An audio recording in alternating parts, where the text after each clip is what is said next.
Hello. Welcome back to my channel, or if this is your first time here, welcome to my channel.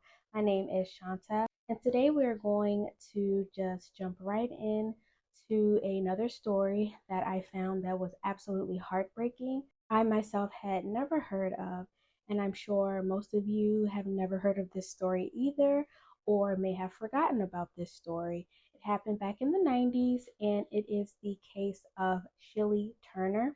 And I am not going to waste too much of your time, but as you know, I'm going to be making a candle while telling this story. Let me know how you feel about not seeing the candle be made off screen, or if you actually want to see from start to finish with the melting of the wax all the way through pouring it and things of that nature. Just let me know what you think down below. But without further ado, let's get started. And I have my gloves on because candle making can be what? Very messy. This story happens in Philly. Shilie Turner was born on March 15th, 1975 in Philadelphia, Pennsylvania. She lived with her mother, Vivian King, her stepfather, Clarence, and her younger sister. Not much is really known about Shilie's childhood, but of course, being the oldest sibling, she had a lot of responsibilities around the house and at school.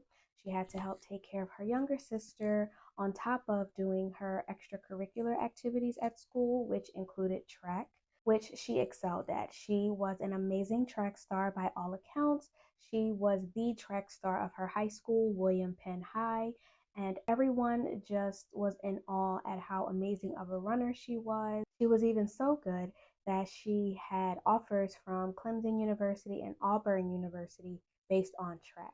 There were also talks and hopes about Shilie becoming an Olympic track star because that's how good she was. Everyone loved Shilie and they just loved talking about how amazing of a runner she was. Because Shilie had scholarship offers from the likes of Clemson and Auburn, that meant during her senior year, every single meet was important and she had to excel and do the best in order to keep the scouts looking for her. And because she had to perform very well, she never missed a meet. However, around January 17th, 1993, there was a very important track meet that day, and Shilie's coach, Mr. Hickey, had inquired as to where was Shilie. She was not there, which was very uncharacteristic of Shilie. No one from her teammates or the coaching staff had seen Shilie, so they ended up calling Shilie's mom, Vivian, to see if she knew of Shilie's whereabouts. However, Vivian stated that she had not seen Shilie since the previous night because she was under the impression that Shilie had stayed over her friend Andrea's house, who lived right across the street. Hearing that Shilie did not make her track meet, Vivian and her stepfather Clarence immediately contacted the police. When investigators went to Vivian's house to interview her regarding any information on Shilie and maybe provide some insight as to where Shilie could have gone, Vivian told investigators that Shilie advised her that she would be going to a school party or dance down in downtown Philly, and that afterwards she would be staying the night at Andrea's house before going to her track meet the next day. When investigators spoke to Andrea, Andrea advised investigators that Shilie had come to her house and she was dressed in a purple sweatsuit with a jacket that absolutely did not match her outfit. And so she laughed and was like, "Girl, where are you going?" And Shilie told her that she was actually going to meet Sean, who was her new boyfriend that she had only been dating for about a couple of weeks. He was a recent transfer from another high school to William Penn High, and she wanted to hang out with him. However, she needed Andrea to cover for her because she stated that her mother, Vivian, would never allow her to see Sean or let alone have a boyfriend. Like any friend would do, Andrea said, okay, and gave her her father's jacket out of the coat closet. And before Shilie left, she said that she would be right back. She promised she wouldn't be gone too long, and she left. And that was the last time that Andrea had saw Shilie. So this prompted investigators to next speak with Sean, as it appears that Sean could possibly have been the last person to see Shilie and know about her disappearance. So when investigators brought Sean in for questioning, he was more than cooperative with them, and he stated that yes, Shilie did come over to his home and they hung out and was having such a good time that they lost track of time. And before they knew it, it was 1:30, which freaked Shilie out. She jumped up saying that she had to go. She gathered her belongings, put on her coat, and he walked her to the bus stop. They didn't stay at the bus stop too long. She got on the first bus that came, because if you know Philly in January, you understand why Shilie got on that first bus that came. She got on the bus, and that was the last time that he saw Shilie. So, of course, this prompted investigators to contact the bus company to reach out to the driver of the bus that she allegedly got on, which was the 15. And when they spoke to the bus driver assigned to that bus around that time, he confirmed that Shilie did get on his bus, and she got off around the 60th and Girard stop and started walking in the direction of her home, which was about 6 blocks away from the bus stop. This worried investigators because this particular part of the neighborhood is not the safest for a 17-year-old to be walking at 2 a.m. There were a lot of abandoned buildings, there were a lot of alleyways.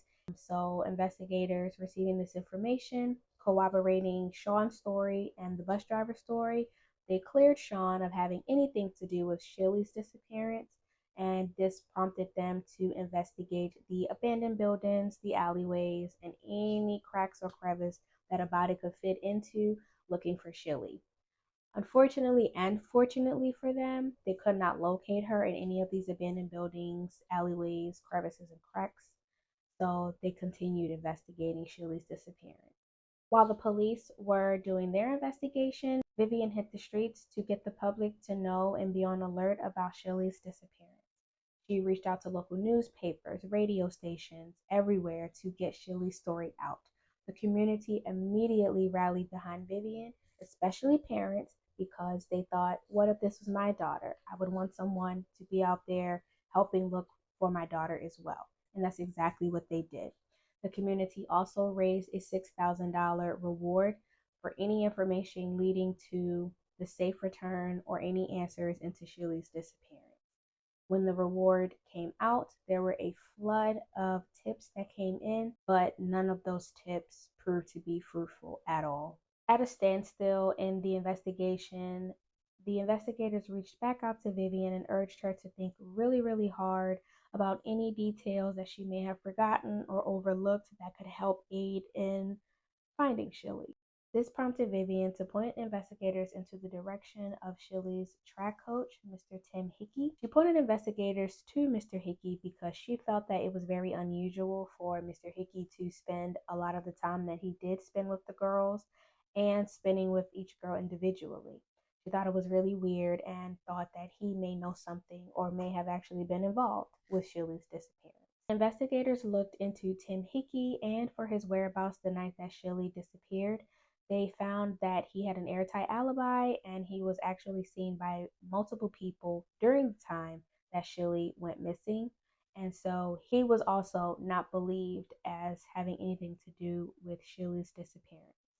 However, Mr. Hickey decided to provide the investigators with some interesting information of his own. He stated that Shilie had a less than ideal home life.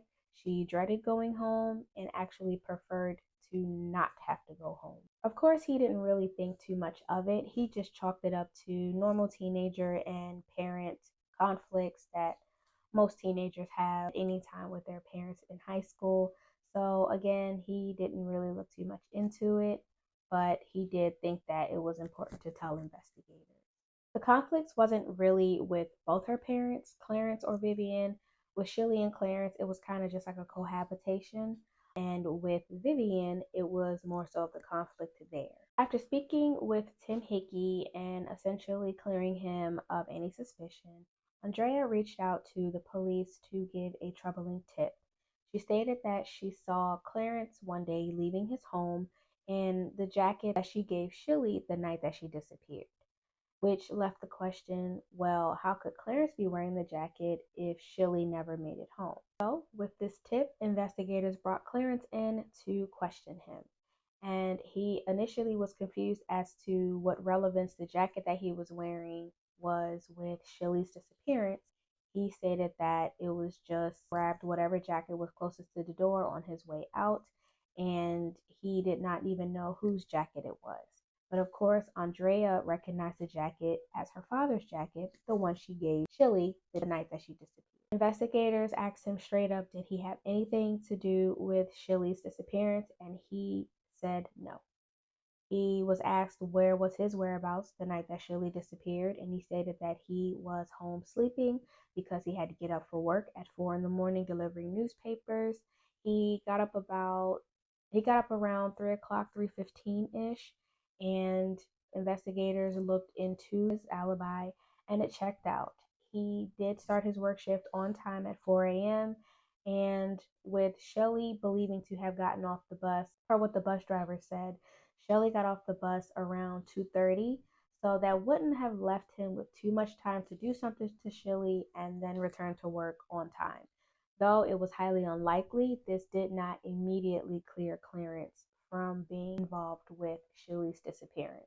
As more time had passed, a few weeks at this point have gone by, investigators were fearing that Shilie's case was becoming cold. They were desperate. So they decided to reach out to a psychic named Valerie Morrison to see if she could provide some help or insight into Shilie's disappearance. So after they reached out to Valerie, they contacted Vivian to see if she would also be willing to receive this help from Valerie. And she agreed. So investigators and Valerie came to Vivian's house to see if Valerie could pick up on any of Shilie's energy or things like that. Valerie started walking through the home to see if she could get a feel for Shilie's energy, and during her walkthrough, she asked if she could visit Shilie's room. Vivian agreed, so Valerie and Vivian went upstairs to Shilie's room. When Valerie entered Shilie's room, she lay down on Shilie's bed. Vivian started boohoo crying, saying that someone took my baby. Valerie then stated that she started to feel Shilie's presence. Valerie said that she felt herself turning into Shilie and stated that, quote, my mother was very angry. I was very happy getting ready for bed. Mother said, where were you? I was shaking. I felt the house, but not alone. I was freezing. I was cold. It was snowing and snow was on the ground. My feet was freezing. I feel the ruffling of the trees. I was shivering, pleading, begging, and then darkness. Scene falling. I see water. It's holy water. Valerie then reached over and grabbed Vivian's arm and said, Mommy, tell them where you put me. Mommy, tell them where you put me. This prompted Vivian to scream hysterically and demand and shout that Valerie and the investigators get out of her house right now. The police and Valerie could do nothing but leave, and when they got into the car, Valerie just turned to the investigators and said, the mother is the killer. She buried Shilie in Fairmount Park. She buried her near something religious that has water, and you will find her without a jacket or shoes on. However, this did not help the investigators find Shilie. They never really looked into this tip, but it only just made Vivian angry. On February 20th, 1993, a man walking his dog in Fairmount Park came across a gruesome discovery. A bloody tarp was covering a frozen body. Immediately, police descended on the scene and secured it, returning the next day. When they returned the next day, they discovered that it was the body of a young black girl with not much decomposition. Because of the winter season and the snow on the ground, the body was fairly well preserved. They also noticed immediately that the body had 6 gunshot wounds, a couple to the head, a few to the chest, and 1 through the hand. The body also had on the outfit that was identical to what Shilie was last seen wearing, and her age was around the same age group that Shilie was in. The body was immediately taken to the medical examiner's office, and Vivian was contacted to come down to the medical examiner's office to identify the body. When Vivian arrived, she positively identified the body as being that of 17-year-old Shilie Turner, and she immediately broke down and cried. The autopsy came back, and the cause of death was multiple gunshot wounds to the head and the body, and also blunt force trauma to the side of her head. Investigators were now investigating a homicide. The community came together to bid a tearful farewell to such a beloved track star, student, and friend. Anyone who knew Shilie, any track coach of any of the surrounding high schools, came to pay their respects to Shilie. A lot of funeral attendees noticed strange behavior coming from Vivian. Instead of being a distraught, broken mom who lost her child, she was rather cheerful. She was greeting everyone with smiles like, "Hey, how are you doing?" Things like that, instead of what you would expect from a mother who is burying her child under any circumstance, burying her child. And of course, you can't really tell anyone how to grieve, but everyone in attendance just thought it was very weird and it just wasn't the behavior of a grieving mother. So it started to beg the question, was Vivian grief-stricken or was she guilt-ridden? After Shilie's funeral, there were rumors starting to go around that Vivian may have had something to do with Shilie's murder. Vivian was aware of these rumors and decided to clear her name by going on the Mary Mason radio talk show in Philadelphia. When she was speaking to Mary Mason, she was shocked and angry at the rumors and urged those who had information to actually come forward to help her get justice for her daughter's murder. During this interview, at a time when it wasn't any recording going on, Mary Mason had asked something to Vivian about Shilie's murder, to which Vivian made a startling statement. Vivian had described how Shilie would look the night that she was murdered, stated how Shilie's teeth was glistening in the woods that night. After this deeply disturbed Mary Mason, so she went to the investigators to tell them what had occurred. She also revealed to the investigators that Vivian made an even more incriminating statement. She said Vivian also mentioned how Shilie had put her hands up in defense to protect herself as she was being shot. After this, before investigators could even have a chance to reach out to Vivian, she reached out to them. Vivian reached out to them in an effort to get reporters to stop contacting her regarding the rumors and any other information on Shilie's murder. So, the investigators invited her to take a lie detector test, and she agreed to do so, which was a bad idea because homegirl failed and failed miserably. So, knowing this, she decided that she wanted to talk to investigators. When investigators entered the interrogation room, she put her head down and started boohoo crying again. What she decided to reveal to investigators was something very disturbing and very evil. Vivian said the night of Shilie's murder, she was home and she was drinking. And when Shilie came home an hour and a half late, she was very upset with her. They started arguing, and at some point they got physical with each other. Vivian stated that she told Shilie to put her shoes on because she was not going to allow Shilie to live in her house any longer, and that she was taking her to the police station. Before getting into the car, Vivian grabbed her gun from underneath her mattress inside of her bedroom. They get into the car, and Vivian did drive to the police station. However, she did not stop. She kept going towards the direction of Fairmount Park, where Shilie often went for her runs. When they got to the park, she made Shilie get out of the car, initiated yet another altercation, and told her that if you want to fight me, you got to do it right here. Ended up pistol whipping Shilie. She knocked Shilie to the ground. Shilie begged and pleaded for her life, putting her hands up to protect herself in a last attempt to save her life before her mother stood over top of her and fired 6 times, killing her. Vivian also stated that she found the nearest thing that she could to cover up the body, which was the tarp that was later found bloodied, covering Shilie. After that, she said she went home. After confessing to the police what she had done, Vivian started laughing. Investigators stated that if there was an evil, it was all in that laugh that came from Vivian. Investigators filed an affidavit to have Vivian King arrested for the murder of Shilie, and it was granted, and Vivian ended up being arrested. Vivian's arrest made front page news all over. It was shocking to everyone. Investigators were able to obtain a search warrant for Vivian's home, and they were specifically looking for the gun and the jacket. However, the gun and the jacket were never found. So, because they were not able to locate the murder weapon, there was no physical evidence that tied Vivian to Shilie's murder. All they had to go on was the detailed confession that Vivian gave them. However, a bombshell dropped by way of Vivian's attorney. Vivian's attorney stated that Vivian wanted to recant her confession, citing that she was pressured into giving this confession by being in the interrogation room for 10 hours. So this threatened the prosecution's case against her. However, the prosecution fought back, stating that Shilie Turner voluntarily walked into the police station. They hadn't even had a chance to contact her before she came into the police station willing to talk to them. She volunteered to take the polygraph, and she volunteered to confess to the murder of Shilie. So there was no pressuring her or coercing her into this confession. Both sides fought tooth and nail to get this confession thrown out from the defense's side or admitted on the prosecution side, and the judge presiding over the case decided to allow the confession. The prosecution painted a picture that Vivian was jealous of Shilie.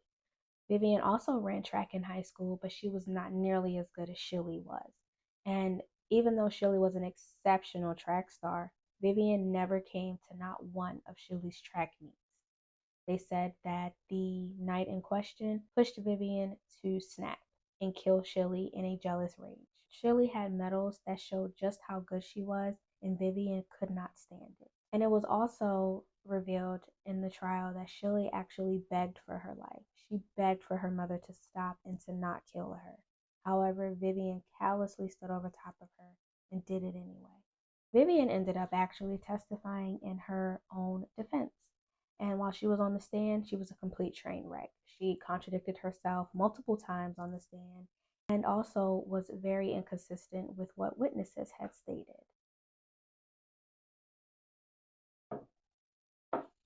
Her trial lasted about 4 weeks, and the jury deliberated for about 6 hours, and they returned with a verdict of guilty for the third-degree murder of Shilie Turner. At that time, because I'm not sure if it currently is like that now, under Pennsylvania law, it was essentially first-degree murder under intoxication. However, because Vivian stated that she was intoxicated during the murder, no jury wanted to fully believe that a mother would just callously kill her child sober like that. But if you ask me, 6 shots is definitely overkill. I don't care if you're drunk or sober. 6 shots is overkill, especially when the victim has their hands up in front of them, begging you to not kill. I guess the jury did not want to think that if Vivian wasn't intoxicated, that Shilie wouldn't have been murdered. In May of 1994, at Vivian's sentencing, she actually spoke before her sentence was imposed upon her, and she stated, and I quote, "I did not kill my daughter. I know the jury found me guilty, so I ask that you be lenient with me." The common pleas judge, David N. Savitt, sentenced her to 10 to 20 years. He sentenced her to the more harsher term because he stated that she did not admit her guilt to this crime and she showed little remorse. So she was whisked off to jail to serve her sentence, and as of 2024, she is a free woman and she currently resides in Philadelphia, Pennsylvania. And that will do it for today's story. What are your thoughts on this case? My quick thoughts on this case is that Miss Vivian King was very much jealous of her daughter. There have been a couple of times as a teenager where I've came home late. My mother never wanted to pistol whip me and kill me over it. I do think there was some other underlying things that Vivian never wants to reveal about why she did what she did. I also feel like the stepfather, I don't know this man, and he was clear eventually, but I just found it weird that if they were arguing and he was home sleeping, did he not hear anything? How did no one testify to hearing any arguing or anything like that? So it's pretty much the only person that we can go by is lying ass Vivian, but she unfortunately served her time. Do I think she got enough time? No. I think she deserved a way more harsher sentence than just 10 to 20 years. That's ridiculous for killing your child. I don't care if you were drunk, 6 shots was overkill. I'm shocked that I have never heard of this case. It's a very callous case, but it goes to show that there is real evil in this world. To kill your child and then laugh about it afterwards is just insane to me. And unfortunately, Shilie was robbed of a wonderful opportunity at life. Olympian. She may have been a decorated track star, but unfortunately, we would never know that because of her jealous ass mother. But again, that'll do it for today. If you care about seeing the candle, this is a custom one that I am making for someone that requested a candle for their bedroom. And so I just did like a little marble effects. Video will be posted in lieu of me not posting this weekend because my birthday is on February 19th, Pisces gang. And I will, by the time this is posted, it will be Pisces season. So happy birthday to all of my Pisces out there. We are the best. They always say the best for last. And I will see you in the next one.